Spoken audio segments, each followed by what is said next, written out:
हरियाणा की हर अपडेट के लिए बेल आइकन दबाएं और सब्सक्राइब करें STV हरियाणा न्यूज। प्रदेश सरकार ने आज बजट पेश कर दिया है, इसको लेकर इस पर चर्चा करेंगे। हमारे साथ खास मेहमान जुड़े हुए हैं जिनसे आपका तारुफ करवा देते हैं। डॉक्टर पंकज वत्स, हेल्थ एक्सपर्ट हमारे साथ जुड़ गए हैं। सर, स्वागत है आपका। दिनेश देशवाल, GST एक्सपर्ट हमारे साथ जुड़ गए हैं। सर, आपका भी स्वागत है।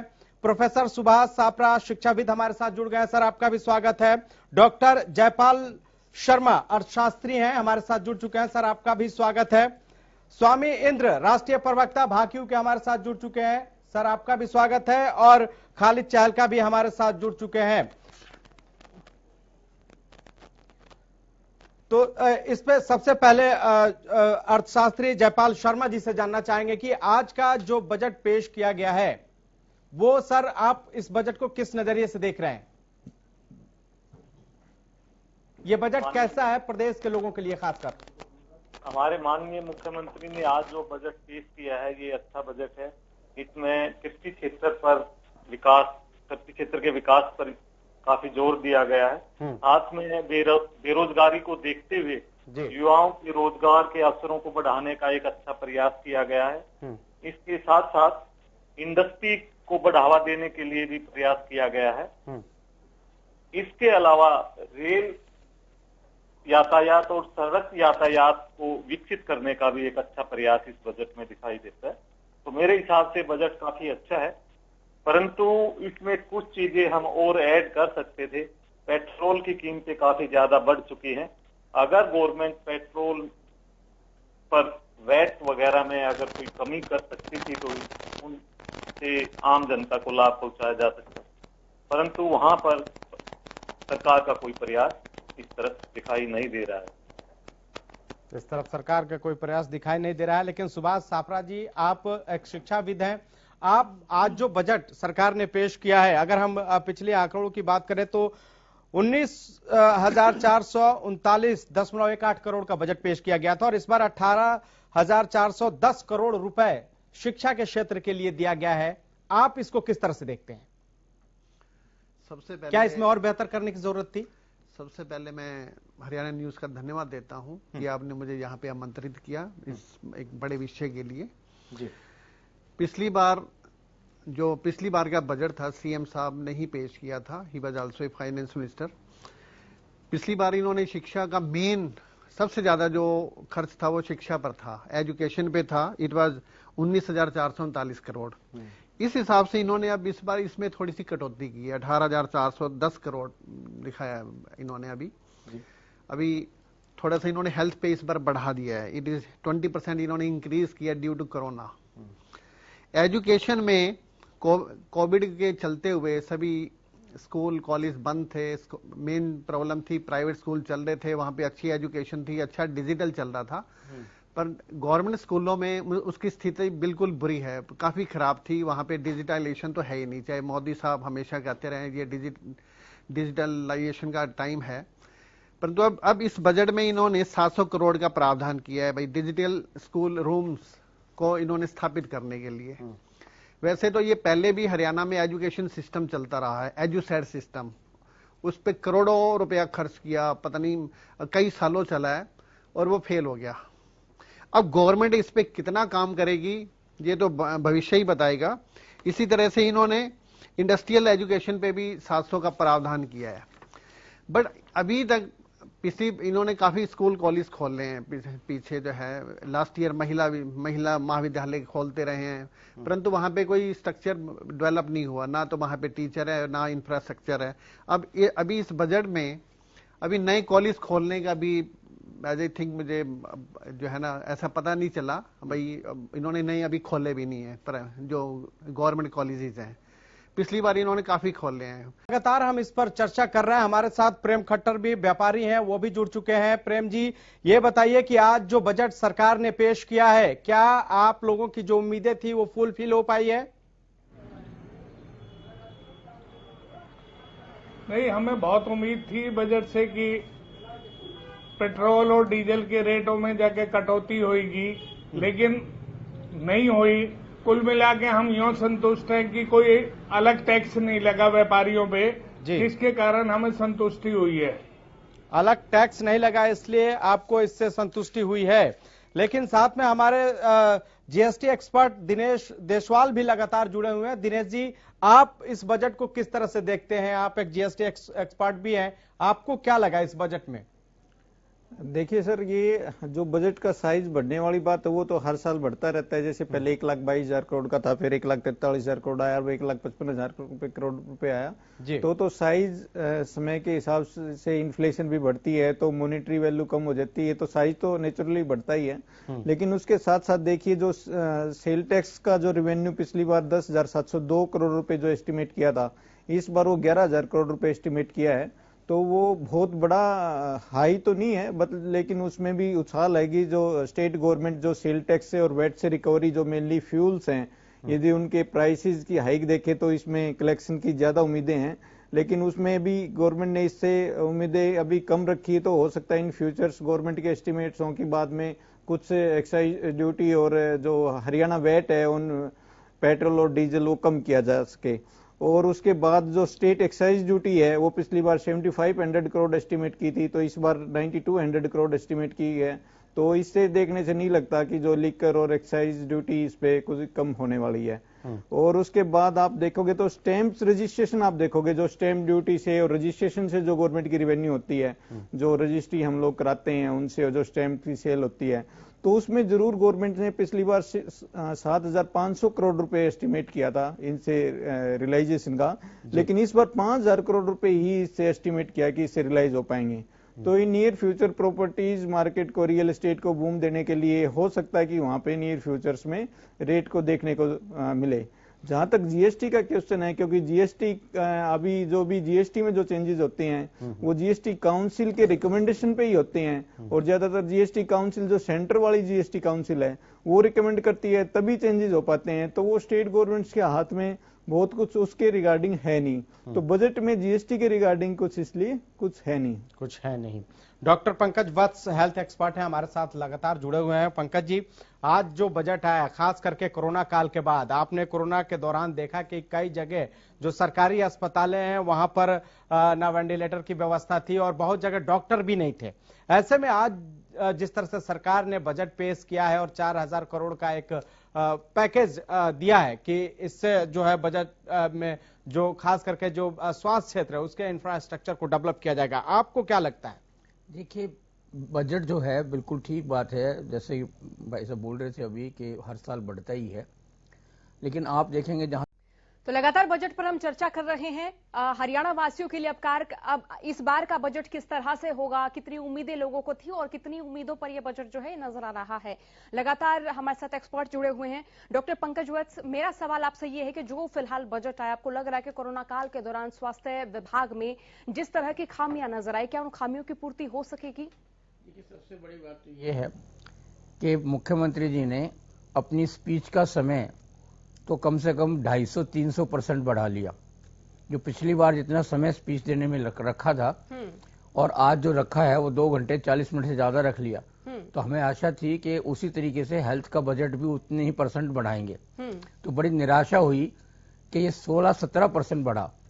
और सबसे बड़े कष्ट की बात है कि कोरोना जैसी महामारी जिससे पूरा विश्व आक्रांतित था, उसके बावजूद भी उससे कुछ नहीं सीखा। मतलब बिल्कुल ये समझिएगा कि पूरे हरियाणा के लोगों को मर्सी पे छोड़ दिया। एनसीआर के कारण, प्राइवेट हॉस्पिटल्स के कारण किसी तरीके से अपने प्रदेश के लोग बच पाए, उस महामारी से लड़ पाए, उससे कुछ भी नहीं सीखा। ये एजुकेशन पे 15,000 करोड़ रुपए खर्च कर रहे हैं और स्वास्थ्य के ऊपर सिर्फ 4500। उसका क्या मायने है? इसका मतलब स्वास्थ्य और कोरोना जैसी बीमारी जाने के बाद भी इनको समझ में नहीं आया। तो ये मैं बहुत ही इस बात से मेरे को निराशा हो रही है। और अभी सुन रहा था कि जी इन्होंने मेडिकल कॉलेज खोलने के लिए, क्योंकि पिछले साल 600 करोड़ का प्रोविजन कर दिया था, तो इसलिए 400 करोड़ का प्रोविजन कर दिया। मेडिकल कॉलेज बनाने को भी और नीचा कर दिया। जबकि ये शुरू से एक घोषणा करते आ रहे हैं इस हर बजट के अंदर कि हम हर जिले में मेडिकल कॉलेज बनाएंगे। तो ये समझ में नहीं आया कि 600 करोड़ से 400 करोड़ नीचे कैसे चला गया। अगर मेडिकल कॉलेज, क्या इन्होंने मेडिकल कॉलेज हर जिले में बना दिए? तो ये बड़ा ही मतलब निराशाजनक मैं इस बजट के बारे में कहूंगा। दूसरा, इन्होंने कहा कि हमने 956 जो है इस बीमारी से मुकाबला करने के नियमित डॉक्टर और 206 आयुष चिकित्सा अधिकारियों की भर्ती की है। इनसे ये बताना बहुत जरूरी था कि इनमें से रहे कितने हैं। इससे अच्छा तो उत्तराखंड के लोग हैं। उत्तराखंड में वहां के मुख्यमंत्री ने हर एएनएम को 10,000 रुपए कैश रिवार्ड दिया है कि उन्होंने कोरोना के समय में बहुत अच्छा काम किया। अब कम से कम हरियाणा में डॉक्टरों की ये क्यों नहीं आ रहे हैं, इसका कारण हम बार बार आपके चैनल के माध्यम से बता चुके कि दिल्ली के एनसीआर में जो डॉक्टरों को तनख्वाह मिलती है उसी दिल्ली से साथ लगते हुए हरियाणा प्रदेश में जो काम कर रहा है डॉक्टर, दिल्ली से आगे जो हरियाणा में डॉक्टर काम कर रहा है उसको आधे से भी कम पैसे मिलते हैं। तो ये समझ में नहीं आया कि 965 लगाए, इनमें से रहे कितने हैं, भर्ती कितने हुए हैं। एक तो बड़ी दुख की बात है। दूसरा ये कि इन्होंने देख लिया कोरोना के समय में कि स्पेशलिस्टों की कितनी आवश्यकता है। आपके पास एनेस्थेटिस्ट नहीं थे, वेंटिलेटर तो आपने खरीद लिए, लेकिन वेंटिलेटर को चलाने के लिए स्पेशलिस्ट कहां पे है। अभी इन्होंने कहा है कि हमने 350 चिकित्सा अधिकारियों का प्रोविजन करेंगे और बढ़ा देंगे। पहले वाले तो भरे नहीं जा रहे, 350 क्या बढ़ाओगे। और अगर आपने करना ही है मुख्यमंत्री जी, तो मैं आपसे ये अनुरोध करता हूं कि ये 350 जो पद हैं स्पेशलिस्ट कैडर बनाकर उस स्पेशलिस्ट कैडर में इनका प्रोविजन कर दीजिएगा, ताकि हिंदुस्तान हरियाणा के लोगों को स्पेशलिस्ट डॉक्टरों से भी ट्रीटमेंट मिल चुके। अब आप देखिएगा महिला चिकित्सक, कोई भी एमबीबीएस लेडी डॉक्टर उसको महिला चिकित्सक कह देते हैं, जबकि इसलिए एमडी गायनेकोलॉजिस्ट की अलग से प्रावधान है। पूरे हरियाणा में गिने चुने उंगलियों पर गिनेंगे तो 4, 10 नाम, 15, 20 नाम मिलेंगे, वो भी आपको गुड़गांव फरीदाबाद में बैठे मिलेंगे। पूरा हरियाणा जो है वो या तो एमबीबीएस या बेचारी एएनएमओ के माध्यम से रखा हुआ है। अब इन्होंने एएनएम्स का कहीं जिक्र नहीं किया, ना उनकी बढ़ोतरी की बात की, ना उनको पर्स देने की बात की। तो बजट में कहां बढ़ोतरी की? कोई बढ़ोतरी नहीं की। दूसरा इन्होंने ये कहा कि भी हम कोविड मरीजों का समुचित इलाज सुनिश्चित करने के लिए फरीदाबाद, गुड़गांव, पंचकुला, रोहतक में प्लाज्मा बैंक स्थापित करेंगे। अरे भाई, बाकी कोरोना के मरीज बाकी डिस्ट्रिक्टों में होंगे तो उसका क्या करोगे? मतलब उनको सुविधा नहीं मिलेगी, केवल यहीं पर रह जाएगी। अब दूसरा ये कह रहे हैं हम 100 से 200 बेडेड हॉस्पिटल कर देंगे। अब सोच के देखिएगा, अगर 100 से 200 बेडेड हॉस्पिटल करेंगे तो आपको डॉक्टर्स कितने चाहिए? अगर कैडर आपका 1800 का है तो 3600 का कैडर बनाना पड़ेगा। तो आपको डॉक्टर कितने भर्ती करने चाहिए? और डॉक्टर 3600 भर्ती करने होंगे तो स्टाफ नर्सेज कितनी चाहिएंगी, एएनएम्स कितनी चाहिएंगी, फार्मासिस्ट कितनी चाहिएंगे, लैब टेक्नीशियन चाहिएंगे? कोई भी दिशा नहीं है। मेडिकल कॉलेज खुलेंगे, वहां पे डॉक्टर की भर्ती चाहिए, बाकी चाहिए, लेकिन कोई आगे बढ़ोतरी है ही नहीं किसी भी तरीके की। तो ये कोई मुझे समझ में नहीं आया। 1000 ये हेल्थ वेलनेस सेंटर्स खोलेंगे। अरे जो हमारे ऑलरेडी सेंटर्स खुले हुए हैं गांव के अंदर, जो उनका एएनएम जिनको होल्ड कर रही है, उन्हीं की हालत देख लीजिएगा। आप नई चीजें खोल रहे हैं, आगे दौड़ पीछे चोट। जो पिछले जो गांव के अंदर जो हमारे सब सेंटर्स हैं उनकी हालत देख लीजिएगा क्या हालत है। तो अच्छा ये होता है कि आप उन्हीं को स्ट्रेंथन करते हैं, और ये आई वॉश करने की जरूरत नहीं थी कि हम अंडर वेलनेस सेंटर्स अलग खोल देंगे, और वो भी कौन से डिपार्टमेंट के थ्रू खोलेंगे? आयुर्वेद के तरीके खोलेंगे। तो यहाँ से तो वहां भी कॉन्ट्राडिक्शन हो गई। ग्रामीण क्षेत्र में जो स्वास्थ्य व्यवस्था, मैं 2-4 मिनट में और बोलूंगा, क्योंकि जितना मुख्यमंत्री बोला मुझे भी बोलने का कुछ मौका मिलना चाहिए स्वास्थ्य के बारे में। बिल्कुल, लेकिन मेरा सवाल यह है कि इस बजट में ग्रामीण क्षेत्र में स्वास्थ्य सुविधाओं को लेकर कोई उम्मीदें नहीं। अरे आप ग्रामीण क्षेत्र छोड़ दिए, शहरी में भी इन्होंने कुछ नहीं किया है, सिर्फ आई वॉच की है। मैंने आपको कहा ना कि इन्होंने कहा। अब आप ही बताइएगा, डिस्ट्रिक्ट हॉस्पिटल में 200 के बेडेड हॉस्पिटल्स हैं, वो 200 बेड हॉस्पिटल का प्रोविजन है, लेकिन हरियाणा में 2-4 जिलों को छोड़ के 200 बेड के हॉस्पिटल ही नहीं बने आज तक। जनसंख्या कितनी बढ़ गई है। अगर इनको प्रोविजन करना चाहिए, अगर मेडिकल कॉलेज बनाना है तो उसके लिए 500 बेड के हॉस्पिटल की आवश्यकता है। तो इनको जिले में, हर जिले के अंदर 500 बेड का हॉस्पिटल बनना चाहिए। जो सब डिविजनल हॉस्पिटल हैं वहां पे 200 बेड का हॉस्पिटल बनना चाहिए, जहां पे सब डिविजन हैं। और वहां पे जो आपके तहसील और जो इनके कम्युनिटी हेल्थ सेंटर है वहां पे 100 बेड बनना चाहिए। अभी भी इनको समझ नहीं आया कोरोना के बाद क्या हालत थी। आप भी समझिए, कोरोना के लोग जहां मर रहे थे आपने सीमाएं बंद कर दी, बाकी बंद कर दी, वो कैसे डिस्ट्रिक्ट हॉस्पिटल में जाएंगे? कहां थी संख्या, क्या हालत थी?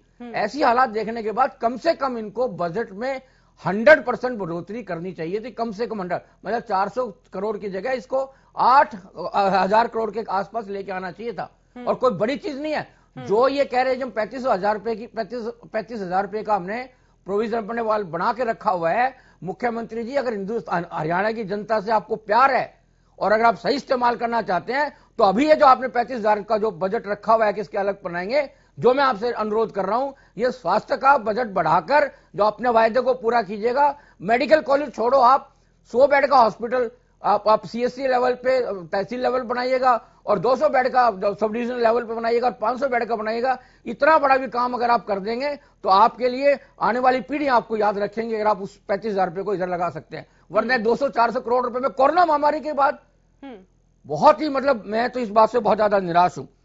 दूसरा, आयुष्मान भारत योजना के बारे में मेरा कुछ अनुरोध है। इन्होंने कहा कि हमने 4, 5, 6, 8 कैटेगरीज और जोड़ दी है। मैं आपके चैनल के माध्यम से बार बार अनुरोध करता रहा हूं कि हमारे जो किसान भाई हैं गांव के अंदर, वो ठंड में बरसात में ऐसी खतरनाक स्थिति में काम करते हैं, उनका स्वास्थ्य का ध्यान रखना, उनको स्वास्थ्य के बारे में हेल्प देना, वो समाज की और सरकार की दोनों की बहुत सख्त जिम्मेवारी है। इसलिए मैं आपके चैनल के माध्यम से अनुरोध करूंगा कि अगर चाहते हैं मुख्यमंत्री जी वास्तव में कुछ करना, तो जो किसान भाई जिनको 6,000 रुपए का आप धनराशि देते हैं, आपका लिस्ट बनी हुई है, उन सबको आप तुरंत ये हेल्थ इस स्कीम के तहत लेकर आए।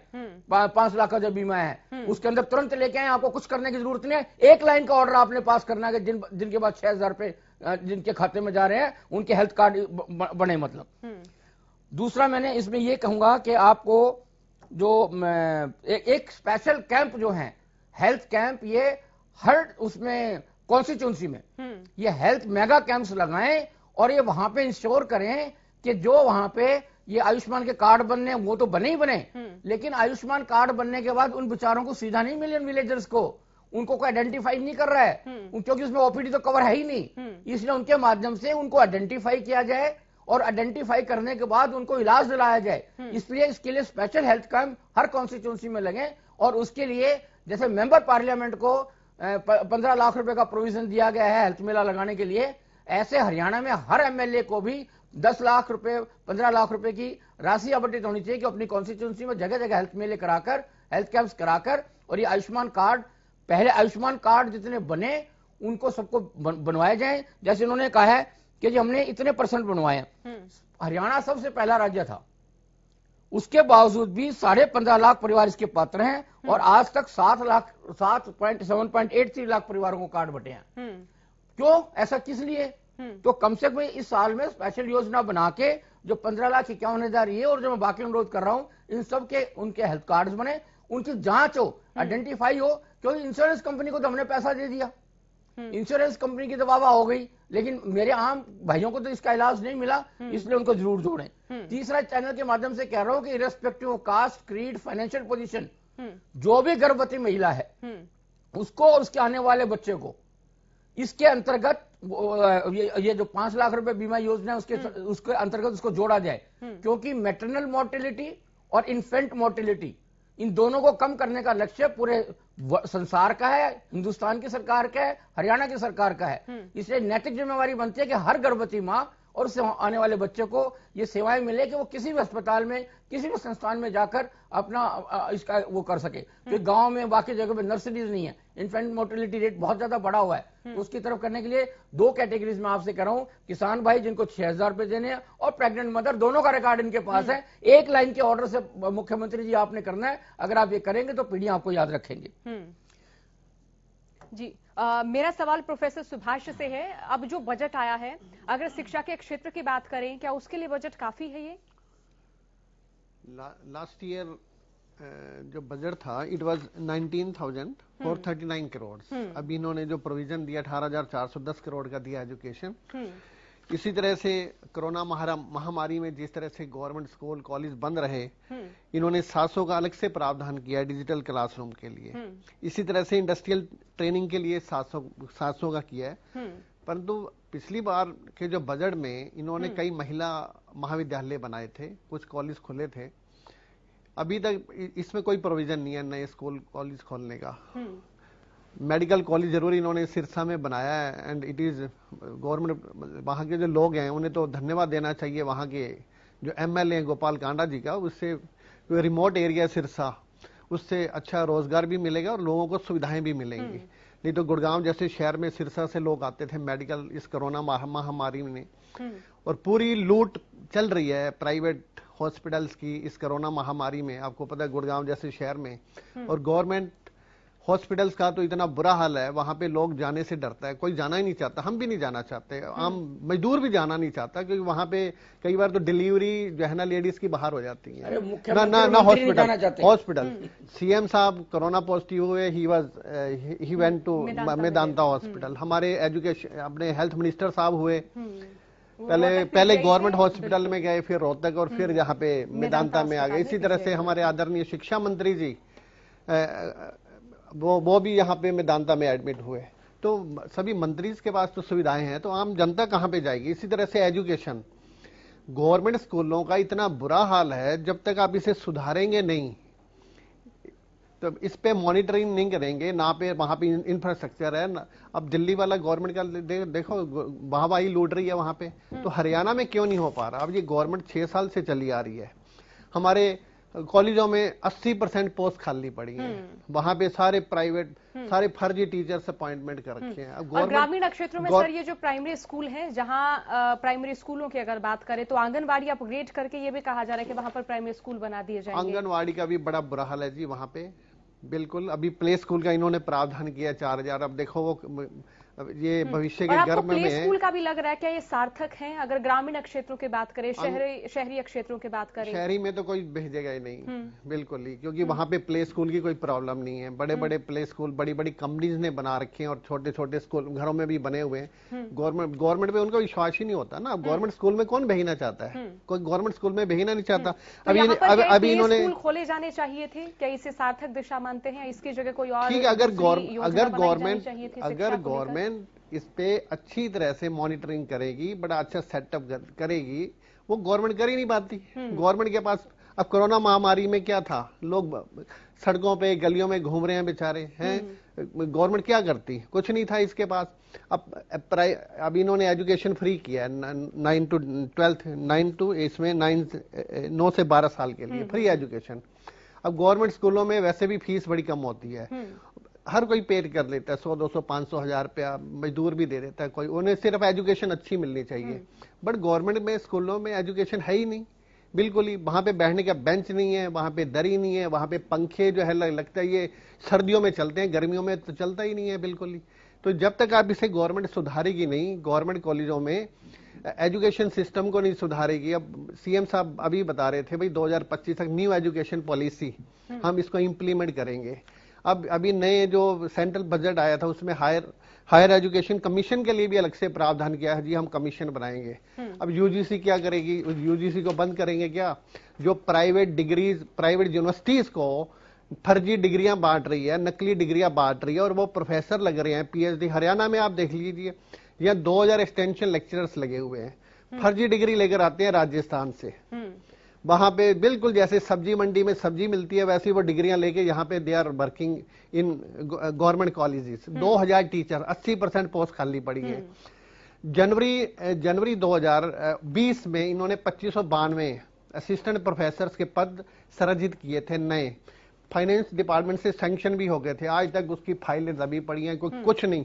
ये जो गेस्ट टीचर्स हैं, जो प्राइवेट टीचर्स हैं, वही दबा देते हैं जाके हायर एजुकेशन में। इतना भ्रष्टाचार का बोलना वाला है। तो सीएम साहब आप व्यवस्था को सुधारिए, ठीक है, आप नए स्कूल कॉलेज मत बनाओ, परंतु वहां का जो ढांचा है वहां पे उन्हें टीचर दो।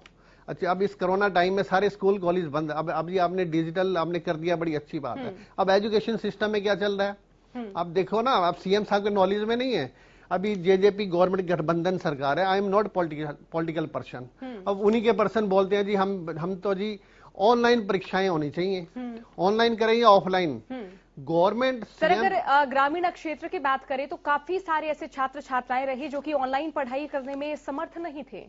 कोरोना काल में बहुत सारे ऐसे किसान हैं जिनकी फसलें नहीं बिकी, उन किसानों के घर में नए फोन नहीं आए, नए टैबलेट्स नहीं आए, इतना उनके पास पैसा नहीं जुड़ा। गवर्नमेंट स्कूल के बच्चे बिल्कुल वंचित हैं। ये तो सरकार ने मतलब पॉलिसी बना दी, यूजीसी ने या सीबीएसई ने या हरियाणा गवर्नमेंट ने बच्चों को प्रमोट कर दिया। पढ़ाई तो हुई नहीं कहीं पे। प्राइवेट स्कूलों में तो फिर भी बच्चों के पास स्मार्टफोन है, they are well to do, they can pay, उनके पास पेइंग कैपेसिटी अच्छी है, गाड़ियों में आते हैं, एसी में उठते बैठते हैं। अब गवर्नमेंट स्कूल में जहां पे मजदूर बेचारा 10,000 12,000 कमाता है, या उसकी मदर 10,000 रुपए कमाती है सुबह से शाम, उनके पास कहां स्मार्टफोन आएगा 10, 15, 20 हजार रुपए का? कहां से वो नेटवर्क आएगा?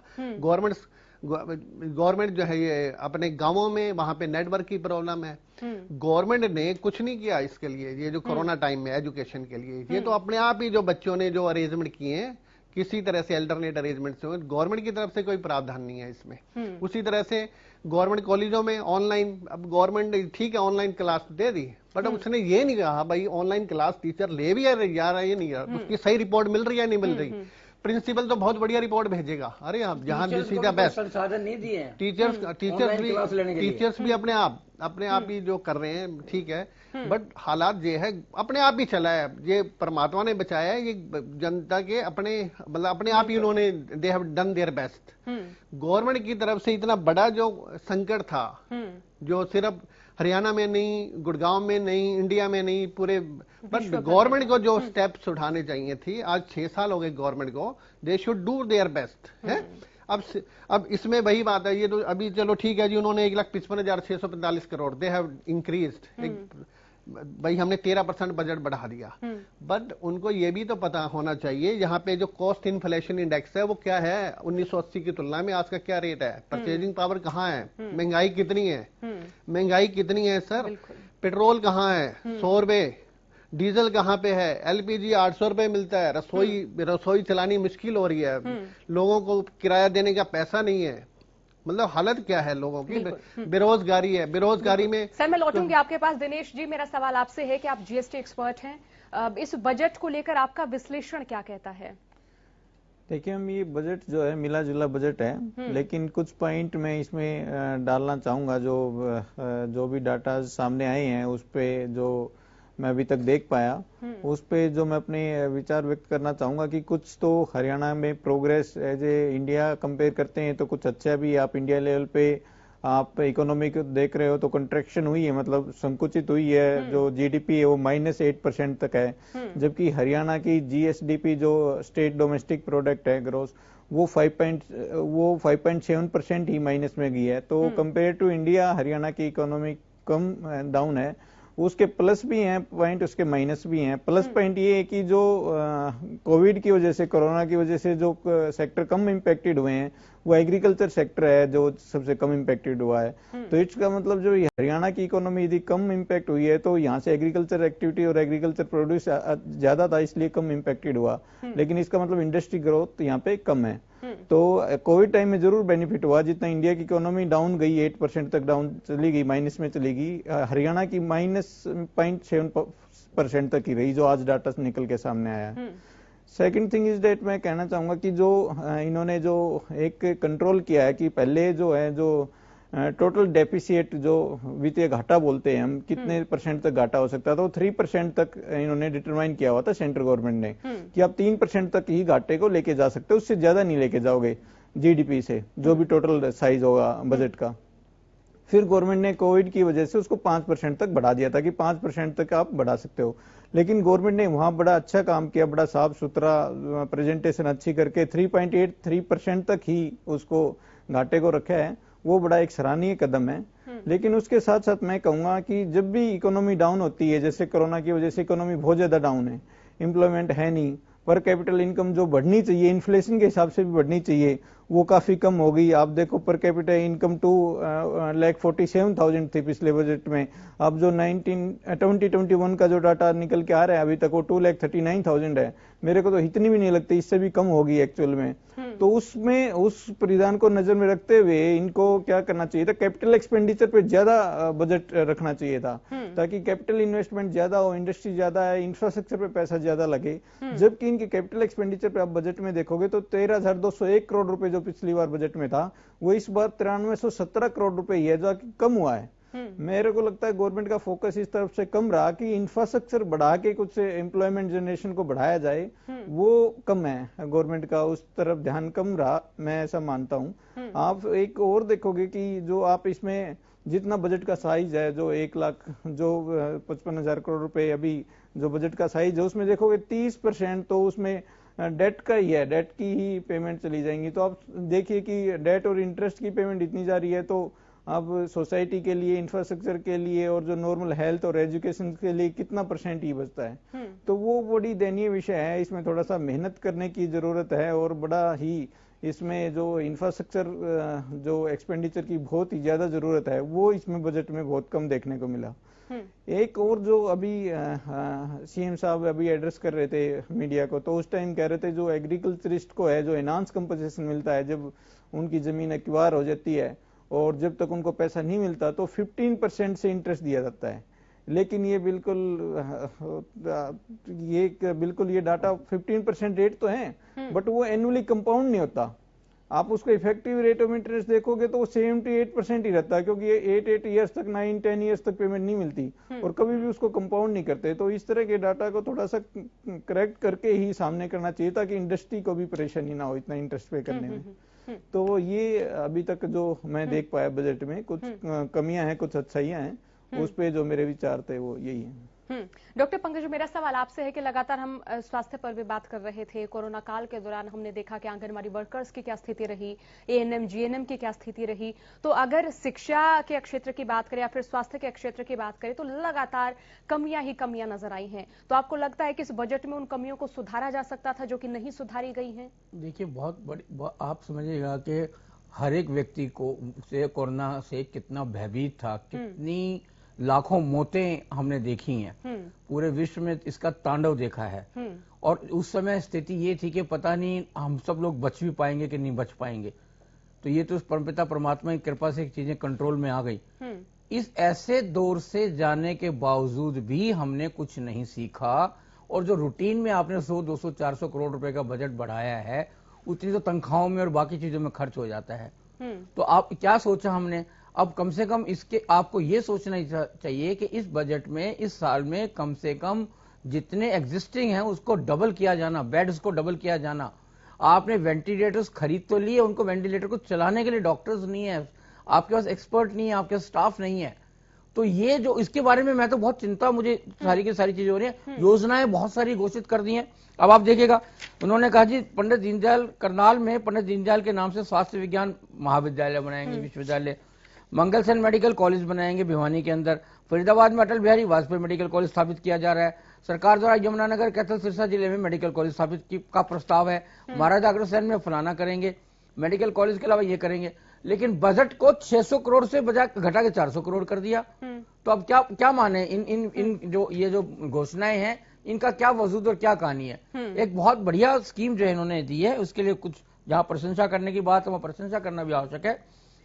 बहुत लंबित डिमांड थी और बहुत लंबित आवश्यकता थी कि जो हरियाणा सरकार ने कर्मचारियों, पेंशनरों और उनके आश्रितों को इंडोर उपचार प्रदान करने के लिए हरियाणा कैशलेस स्वास्थ्य योजना का विस्तार करने का निर्णय लिया है। क्योंकि कैशलेस अभी तक सरकार के मुलाजिमों को भी ये सुविधा उपलब्ध नहीं थी। ऑन द अदर हैंड प्रधानमंत्री की जो आयुष्मान योजना है, जो उन्होंने लगभग इतने क्या बताया 15.5 लाख परिवार जिनको है, 15.5 लाख परिवार के लोगों को जो 5 लाख हर साल यानी 5 साल में 25 लाख रुपए की जो योजना दी थी, ऐसी योजना हरियाणा सरकार के अफसरों के पास, कर्मचारियों के पास भी, पेंशनरों के पास भी नहीं थी। ठीक है, अब उसको यहां एक्सटेंड किया है। तो आप ये समझ सकते हैं कि आयुष्मान की जो स्कीम है वो बहुत बड़ी स्कीम है। मैं आपके चैनल के माध्यम से पहली बार आया तब भी मैंने कहा था कि अगर प्रधानमंत्री जैसा बोल रहे हैं तो ये अविश्वसनीय है, इतनी बड़ी संख्या में हो रहा है। तभी आपके चैनल के माध्यम से कह रहे हैं कि उसको अभी तक सिर्फ हम 50% लोगों को कार्ड दे पाए हैं। क्यों नहीं हम 100%, जब आइडेंटिफाइड हो चुके हैं तो 100% लोगों को क्यों नहीं दे सकते? तो उसकी तरफ मेरा वो रहेगा। और हरियाणा में एक जो है सर वो ग्रामीण क्षेत्रों में लोगों तक भी नहीं पहुंच, ग्रामीण लोगों के लिए बहुत बड़ी स्कीम है। अगर ग्रामीण लोगों के लिए बहुत स्कीम है, हरियाणा ने भारत सरकार की राष्ट्रीय टेली परामर्श सेवाओं के तहत online stay home OPD, eSanjeevani OPD शुरू की है। ये मई 2020 से लागू है। अब ये जो अगर सुविधा है, अगर इसको प्रॉपर तरीके से इंटीमेट करें तो ये वो सुविधा है जो अंतिम गांव के अंतिम छोर तक के अंतिम व्यक्ति तक भी हम पहुंच सकते हैं। लेकिन इसको आगे डिजाइन करने के लिए, इसकी बजटिंग की या इसके लिए विशेषज्ञों की उसकी कोई व्यवस्था की है कि नहीं, इसके बारे में जानकारी नहीं है। वरना ये बहुत बड़ी अच्छी स्कीम है, अगर इसको केंद्रित करें तो बहुत बढ़िया रहेगा। प्रोफेसर सुभाष, मेरा सवाल आपसे है कि जैसे हम लगातार शहरों की भी बात कर रहे हैं, ग्रामीण क्षेत्रों की भी बात कर रहे हैं, अगर ग्रामीण क्षेत्रों में स्कूलों की बात की जाए, खासतौर पर अगर सरकारी स्कूलों की बात की जाए, तो इंफ्रास्ट्रक्चर सही नहीं है, यातायात व्यवस्थाएं नहीं है वहां पर। और अगर हम कॉलेजेस की बात कर रहे हैं तो गांव देहात की जो बेटियां हैं वो अपने नजदीकी शहरों में जा रही हैं। आपको लग रहा है कि इस बजट में ज्यादा कॉलेजों का प्रचार प्रसार होना चाहिए था?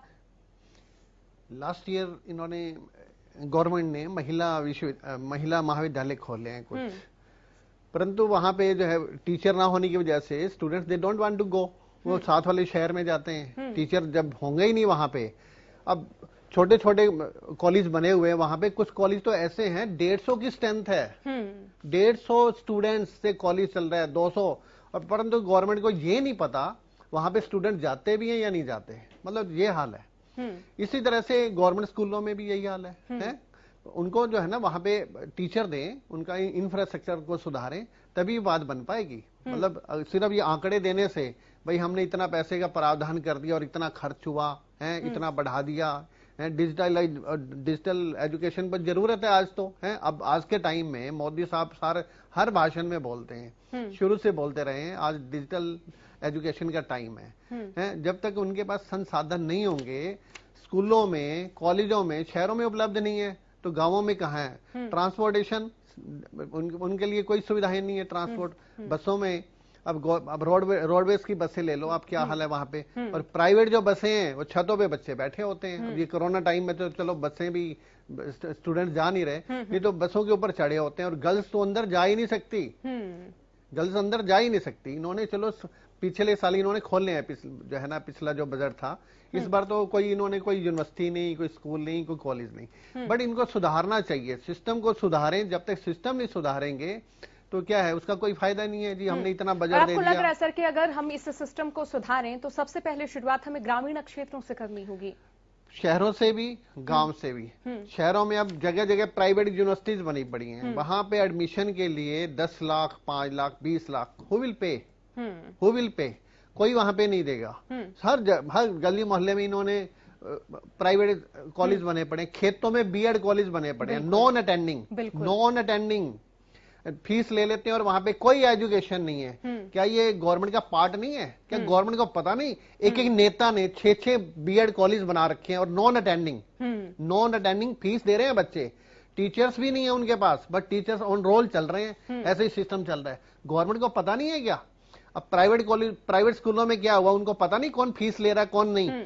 एक दिन नया नोटिफिकेशन आता है, वो वहां पे पहुंच जाते हैं, अगले दिन फीस ले लेते हैं, स्टूडेंट्स परेशान, पढ़ाई रही नहीं है। और वही हाल गवर्नमेंट स्कूलों का है। गवर्नमेंट को सिस्टम को सुधारे, जब तक सिस्टम नहीं सुधारेंगे, अब ये it is the duty of the government, ये गवर्नमेंट ही करेगी, कौन करेगा?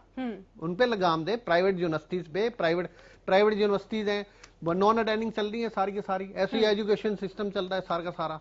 मोदी साहब ने नई एजुकेशन पॉलिसी ले आई, अब देखो कब लागू होगी, कैसे होगा, व्हाट विल दे डू। हाँ जी, सिस्टम तो 1986 में 10+2+3 कर दिया था, अब देखो कुछ और करते हैं। जब तक इस सिस्टम को सुधारेंगे नहीं तो ये आंकड़ों का खेल है, it's a routine work, but there is nothing new.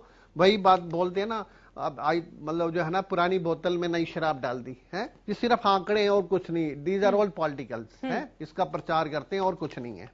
तो गवर्नमेंट शुड डू उसको इम्प्रूवमेंट सिस्टम करे हर, चाहे वो एजुकेशन है। अब इन्होंने चलो इनका वो मैनिफेस्टो में था जी 75% नौकरी देंगे, ठीक है, कोई बात नहीं, बड़ी अच्छी बात है। अभी आज बजट में भी था जी 50,000 युवाओं को प्राइवेट। अभी पंचकुला में मैं देख रहा था, किसी एक ऑटोमोबाइल ने भी उसमें हाई कोर्ट में याचिका दायर किया, भाई it is against the rules of the supreme court, आप कैसे दखल देंगे प्राइवेट सेक्टर्स में।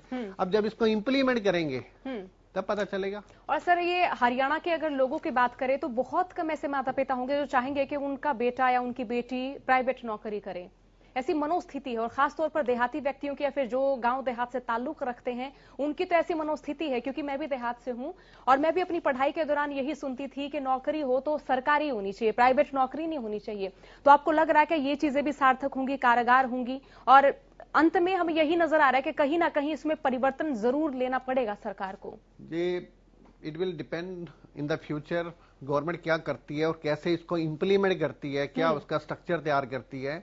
जहां तक मैं आज मैं सोचता हूं, बीइंग ए टीचर, हमने भी 30-35 साल पढ़ाया है, मतलब मुझे नहीं पता ये किस तरह से इम्प्लीमेंट होगा, किस तरह से इम्प्लीमेंट होगा और किस तरह से अब ये गुड़गांव जैसे शहर में, फरीदाबाद जैसे शहर में, जहां पर उनको स्किल्ड लेबर चाहिए, सुबह बच्चे 9 बजे जाते हैं, chartered accountants, top officials, toppers सुबह 9 बजे जाते हैं और रात को 8 बजे आते हैं, रात को 2 बजे भी आते हैं। कोरोना टाइम में तो देवर अंडर स्ट्रेस, उनका डिडक्शन हो चुका है, उसमें सैलरी में भी डिडक्शन हो चुका है। और किस तरह से वो अपने हरियाणा का जो व्यक्ति है, हम चाहते हैं हमारे जो युवा साथी हैं उनको रोजगार मिले, परंतु गवर्नमेंट सारी भर्तियां सारी रोके बैठी है, बिल्कुल ही। गवर्नमेंट की सारे डिपार्टमेंट्स खाली पड़े हुए हैं, गवर्नमेंट भर्ती क्यों नहीं करती? अब ये जो है वो भी एक नया परिवर्तन लेकर आएंगे। विश्वविद्यालयों का भी उन्होंने जिक्र किया, सहमत आप उन्होंने जो भी कहा? हमारे आदरणीय शिक्षा मंत्री जी अच्छे व्यक्ति हैं। अभी इन्होंने ये तो बताया भाई पीछे हमने कॉलेजों की घोषणाएं करी हैं, ये कॉलेज खोले हैं, बट उन्होंने ये अभी तक नहीं बताया भाई वहां पे ढांचा है या नहीं, वहां पे टीचर है या नहीं। सिर्फ घोषणा करने से, ये कॉलेज खोल देने से वहां पे कुछ नहीं होने वाला। हम आपको बता रहे हैं वहां पे 200 बच्चे हैं, 150 बच्चे हैं, they don't want to go to the college, college खाली पड़े हैं। छापा डालने वहां पता चल जाएगा, छापा डालने से पहले पता चल जाता है आज छापा डलना है, उस दिन टीचर भी वहां होते हैं और स्टूडेंट्स को भी बुला लिया जाता है, आज ये आपका टेस्ट है, अदरवाइज वो खाली पड़े हैं। जब तक सिस्टम को सुधारेंगे नहीं हमारे आदरणीय शिक्षा मंत्री जी, तो बोलते रहो आप, कुछ मर्जी करते रहो जी, हमने इतने स्कूल खोले। अभी आप देखो उसमें बच्चे कितने हैं, फिजिकली प्रेजेंस कितनी है बच्चों की। प्राइवेट में तो फुल प्रेजेंस होती है और गवर्नमेंट में आप देख लीजिए 30%, 20% है। गवर्नमेंट शहरों में तो फिर भी बच्चे चले जाते हैं, गांवों में छोटे छोटे एरिया में कॉलेज बना दिए जी। पीछे जो है ना इन्होंने, वहां पे टीचर्स भी they don't want to go, transfer होता है अगले दिन वापिस हो जाता है, इतना आसान ट्रांसफर हो जाता है, अगले दिन वापस ले आता है किसी एमएलए से या मंत्री जी से सिफारिश करवा के। हाँ जी, तो इसलिए जरूरत है सिस्टम को सुधारने की, and I am not happy. System को सुधारें और सारा पैसा सिस्टम पे खर्च करें। वी डोंट वांट यूनिवर्सिटी कौन सी बनाई है अभी, इसमें तो कोई प्रावधान है नहीं, कोई नई यूनिवर्सिटी बना दी। गुरुग्राम विश्वविद्यालय बनाया था, अब उसका भी सिस्टम ऐसे ही चल रहा है वहां पे। अब एक दिन ऑफलाइन होता है, अगले दिन ऑनलाइन एग्जाम हो जाता है। बच्चे 2-4 हड़ताल करके एक नेताजी चले जाते हैं, वो अगले दिन बड़ी दिस है। सीएम ऊपर फैसला ले, शिक्षा मंत्री जी फैसला ले, गवर्नर साहब बैठे हैं, चांसलर वो डिसीजन ले। इतनी 5-7 यूनिवर्सिटीज हैं, वही कंट्रोल नहीं। एक सिस्टम तो बना दो, यहाँ पे पेपर ऑनलाइन होना है या ऑफलाइन होना है। मीरपुर यूनिवर्सिटी ऑफलाइन ले रही है, कुरुक्षेत्र ऑफलाइन ले रही है, एमडी यूनिवर्सिटी ऑफलाइन ले रही है, गुरुग्राम विश्वविद्यालय ने ऑनलाइन कर दिया। बट दिस क्यों? यहाँ बच्चे क्या वाई डू दे डू, वो क्या क्यों चाहते हैं ऑफलाइन हो या ऑनलाइन हो? ऊपर से एक हायर एजुकेशन जो है ना सिस्टम को सुधारे, क्यों नहीं सुधारता? छोटा सा स्टेट है, 5-7 यूनिवर्सिटीज हैं, एक ऊपर से गाइडलाइंस आए, गवर्नर साहब इश्यू करें, सीएम इश्यू करें, भाई इस तरह से इट विल हैपन है। अपने आप चल रहा है सिस्टम है। शिक्षा मंत्री जी आपसे हमारा निवेदन ये है, आप कॉलेजों के हालात सुधारिए, वहां पे टीचर दो। ये जो फर्जीवाड़ा चल रहा है वहां पे, जो एक्सटेंशन लेक्चरर्स का, सारे 2000 टीचर सारे फर्जी वहां पे लगा रखे हैं, सारे एक्सटेंशन लेक्चरर्स। शुरू में लगाए थे इन्होंने 200 रुपए पर लेक्चर दिया जाता था और मैक्सिमम 18,000। अक्टूबर 2019 में गवर्नमेंट आने से पहले इन्होंने 2-3 महीने नारेबाजी प्रदर्शन करके आदरणीय हमारे रामविलास शर्मा जी 57,700 कर गए। जो टीचर छोड़ के जो भाग गए थे फर्जी, उन्होंने बना के सर्टिफिकेट अपॉइंटमेंट करवा दी। उसमें जो 30,000 25,000 रुपए की जो गवर्नमेंट जॉब ले रहे थे परमानेंट, दे केम बैक 57,700 रुपए दे आर गेटिंग। आज एक रिटायर जो प्रोफेसर है उसको मिलते हैं 35,400, जिसने 30-32,000 की जॉब करी है। जो एक्सटेंशन लेक्चरर जो भर्ती डिग्री लेके आ रखा है राजस्थान से, अभी हिमाचल से लिए उन्होंने, वो उसका जो मालिक भी पकड़ा गया मानव भारती यूनिवर्सिटी का, अभी वहां महिला भी अरेस्ट हुई है 4-5 दिन पहले। तो सीएम साहब भर्ती करिए आप, अच्छे जो बच्चे जिन्होंने मेहनत कर रखी है, जो पीएचडी जो जेआरएफ स्कॉलर्स हैं, आप उनको जॉब दीजिए। अब अच्छा बच्चा होगा, अच्छा मेहनती होगा तो अच्छा आगे बच्चे अपने आप अच्छे पढ़ाएगा, उसको अच्छा एजुकेशन का विकास होगा। अब सारे दिन वो व्हाट्सएप खेल रहे हैं, सारे दिन व्हाट्सएप कर रहे हैं, बताइए आप। तो सीएम साहब से हमारा निवेदन यही है, शिक्षा मंत्री जी से, आप सिस्टम को सुधारिए। वी डोंट वांट, हमारे पास स्कूल कॉलेज सफिशिएंट है, अब वहां देखो प्रेजेंस होती है या नहीं होती। सभी प्राइवेट कॉलेजों में जा रहे हैं, प्राइवेट यूनिवर्सिटीज में जा रहे हैं, नॉन अटेंडिंग, ये जो सारा जो बीएड सिस्टम चल रहा है, जो खेतों में बना रखे हैं, एक एक नेताजी ने 5-5 4-4 कॉलेज नॉन अटेंडिंग बना रखे हैं, आप उन्हें खत्म कीजिए ना। हाँ जी, अब गवर्नमेंट, अब एक एमबीए नहीं है वहां पे, एक बीएड का कॉलेज 1-2 है पूरे हरियाणा में। कहना चाह रहे हैं जी, ये जो बात जो कह रहे हैं ये बहुत बड़ी बात कह रहे हैं कि नॉन अटेंडिंग बनाने की जो बात कर रहे हैं कॉलेजेस का बाकी का। और मैं एक आपके चैनल के माध्यम से मुख्यमंत्री जी के और स्वास्थ्य मंत्री जी के ध्यान में एक चीज लेके आना चाहूंगा। हम लोग कह रहे हैं स्किल डेवलपमेंट क्रिएट करें, और दूसरा हम ये कह रहे हैं कि हम एम्प्लॉयमेंट क्रिएट करें। एक आज एक सेक्टर है नर्सिंग का, BSc nursing and MSc nursing और जीएनएम के कोर्सेज हैं। इनकी केवल हिंदुस्तान में नहीं पूरे विश्व में बहुत बड़ी आवश्यकता है, बहुत डिटेल्ड में मतलब आवश्यकता है उसकी। और हमारे जब जो मेडिकल कॉलेज खोल रहे हैं, बाकी खोल रहे हैं, तो हमारे यहाँ भी बहुत सारे इसकी आवश्यकता है। अभी जितने प्राइवेट आपके हॉस्पिटल नर्सिंग होम्स मिलेंगे आपको, वहां पर कहीं पर भी पढ़ी लिखी स्टाफ नर्स एएनएम्स नहीं मिलेंगे। वहां पर भी 10वीं पास 12वीं पास से बुला के उनसे वो काम चला रहे हैं। तो ये इतना बड़ा एक सेक्टर है, इस पर अगर सरकार ध्यान दे तो कम से कम हरियाणा की लड़कियों के लिए तो कोई कमी नहीं है। मतलब आप ये समझिएगा कि जितनी तनख्वाह यहाँ पे डॉक्टर बेस्ट डॉक्टर लेता है, विदेश में जाके उससे डबल तनख्वाह उस बच्ची को मिलेगी, उसका कैरियर लाइफ सब बन जाएगी। और एक इसके माध्यम से गवर्नमेंट ही इस तरह का सिस्टम क्रिएट कर सकती है कि ये जो 6 आपके डेंटल स्कूल से कह रहे हैं कि हम खोलेंगे, 6 सरकारी नर्सिंग संस्थान खोलेंगे, जो ऑलरेडी है और जो इनको है, उनको टॉप प्रायोरिटी पे आप करके ऐसी व्यवस्था करें कि उनको उस स्टैंडर्ड से, ताकि वो विदेशों में जा सके और बाकी जगह भी जाकर कर सकते हैं। तो ये अपने आप में बहुत बड़ी चीज है। आप महिलाओं के लिए कॉलेज बेशक मत खोलिएगा, अगर आप ये नर्सिंग इंस्टीट्यूट खोलकर प्रॉपर अगर एजुकेशन दे के माध्यम कर देंगे, तो मुझे लगता है कि हरियाणा की लड़कियों के लिए इससे बढ़िया कैरियर, और विदेशों में इतनी मांग है, इतनी रिस्पेक्ट है। तो इसलिए अगर मान इसकी तरफ ध्यान दें तो केवल घोषणा ना रखें 6 नर्सिंग संस्थान खोलने के लिए। और ये बिल्कुल ठीक है, उन संस्थानों को भी ध्यान दें जो जैसे प्रोफेसर साहब कह रहे थे कि वो खेतों में खुले हुए हैं, नॉन अटेंडिंग खुले हुए हैं, पता ही नहीं वहां कॉलेज है कि नहीं है, लेकिन सबको सारी कार्रवाई हो रही है। बिल्कुल। तो ये ध्यान देने की बात है। ये अपने आप में बहुत बड़ा चैलेंज है, और मैं कहता हूं ये बहुत बड़ी अपॉर्चुनिटी अपने गांव के ग्वांड की लड़कियों के लिए बहुत बड़ी अपॉर्चुनिटी। बिल्कुल। दिनेश जी, अगर कॉर्पोरेट सेक्टर की बात करें, आपको लग रहा है कि उसमें भी किसी तरह का परिवर्तन करना चाहिए, खासतौर पर कोरोना काल के बाद? नहीं मैम, बिल्कुल। ये जो कॉर्पोरेट सेक्टर्स में खासकर सर्विस सेक्टर और मैन्युफैक्चरिंग सर्विस सेक्टर दोनों ही इफेक्टेड हुए हैं कोविड के दौरान। तो उसमें जो स्पेसिफिकली जो जैसे इलेक्ट्रिसिटी के रेट कम करने की बात है, और जो इसमें जो क्योंकि पेट्रोलियम प्रोडक्ट सभी यूज करते हैं, इंडस्ट्रीज में ज्यादा यूज होता है, तो इसमें रेट कम होने चाहिए। और जितने भी जो स्टेट गवर्नमेंट्स के दायरे में मेनली इलेक्ट्रिसिटी और पेट्रोलियम प्रोडक्ट ही हैं, जिस पे रेट्स कम करके और जो इन सेक्टर्स को रिलीव किया जा सकता है वो करना चाहिए। आप देखिए गुड़गांव में जो सर्विस सेक्टर है आज भी पूरी तरह से ओपन नहीं है, वो जो भी मतलब ऑफिसेज ज्वाइन नहीं कर पा रहे, घर से हैं, तो वो इंडस्ट्रीज बहुत ही ज्यादा इफेक्टेड हैं इससे। तो उसमें एक जरूर एक गवर्नमेंट की तरफ से असिस्टेंस मिलनी चाहिए, क्योंकि यही टाइम होता है जब गवर्नमेंट जो इंडस्ट्रीज को दे पाती है, अदरवाइज तो इंडस्ट्री ही गवर्नमेंट को देती है हमेशा ही। तो उसमें जरूर एक सब्सिडी की जरूरत है, गवर्नमेंट को जरूर